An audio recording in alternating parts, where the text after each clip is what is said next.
Hi, this is Francis from Easel. Today we're going to be talking about how to reset your Easel password if you've forgotten it. And it's a pretty simple process, and we're just going to kind of walk through it really quick. Essentially, the first thing you're going to do is when you go to log in, you'll be given the general login screen. It'll say login, email, and then password.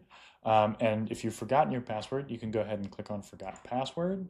And then it'll ask you to input your email. So you can go ahead and put in your email and click continue. And then what's going to happen is you'll be brought back to the login menu, and you'll receive an email with instructions for resetting your password.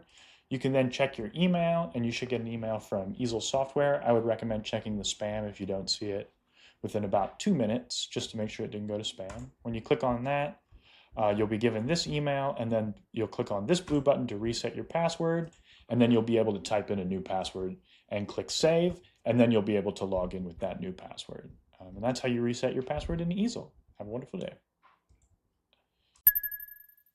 To learn more, head over to easel.com.